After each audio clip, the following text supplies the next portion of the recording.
Okay, this is Bach Interview, take one. Take one. Hopefully the only take. The last record was called The Last Single Guy.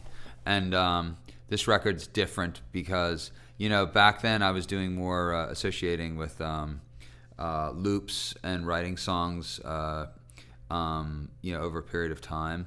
So the songs were more compartmentalized musically. So you'd have a hip-hop loop, and then we'd put things in Pro Tools and split it up and manipulate it in that way. Sweet, sweet pie in the long blue dress. I'm in love with you, girl, in case you didn't guess. The idea with this record was to really have the songs completely written and well-rehearsed and essentially just record them live.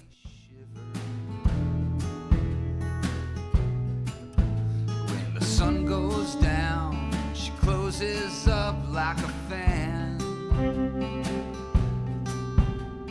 So give me a smile, a black eye. I hooked up with Dean. I was at a barbecue at my friend David Yazbek's, and there was about 6 or 7 of us, and that we all had these nice plates. That it was a kind of a fancy barbecue. It was one of those barbecues where you cook things on the barbecue, but then you sit out on the veranda. Anyway, so I thought it'd be a nice thing to do. I'd known Dean a little bit before that, but I took everybody's plate and I piled it up, and then literally dropped them all in the kitchen and smashed every single one of them. And then a little later in the afternoon, I asked Dean if he'd be interested in producing my new record, and he said, well, let me listen to some of the songs you've written, and hopefully you're writing better songs than you are waiting tables. So, but that was, I knew Dean from my friend David. He plays with David Yazbek, and I'm also a fan of his band Kill Henry Sugar. And I knew when I worked with Dean that things were going to be very different than I'd done in the past. When you're far away,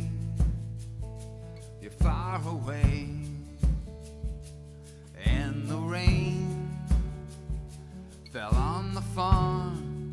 Yeah, well, I mean, the other thing about this record is the first time I was ever able to record things at home, which ended up being like a lot of pre-production, we call it, in the non-biz or whatever. I mean, I was able to kind of, I guess, demo the songs on my Mac with my little Logic software and my microphone. I was never able to do that before. So the technology has gotten to such a place now where even a dude like me, who doesn't really know anything about home recording or Macs or any Pro Tools or anything like that, can mess around and get a song up to shape where somebody can listen to it and say, wow, this is what I like this, here's what we could do. So I did about 20 or 30 of those, and really had a real just an absolute, just a really great 3 or 4 months of writing. So from those songs, we picked the favorites and the ones that made sense together. Whitecaps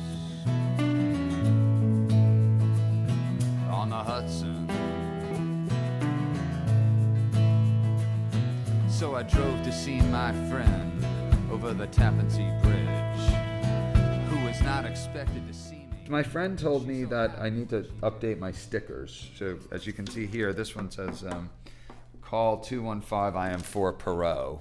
So there's another one here that says, New York City, we can kick your city's ass. I like that one. But anyway, so the Christian right is neither. We'll put some more. Do you have any stickers? We're just, what I'd like to see happen with this record is that it find its audience. That, if you think of the audience, in the world and the globe, with technology now, you can be very specific with how you market and how you find your audience. And there's people sort of all over the place that I think like this sort of thing. And I'm just excited to see if they can find it and I can find them. See if we can find each other. If you can.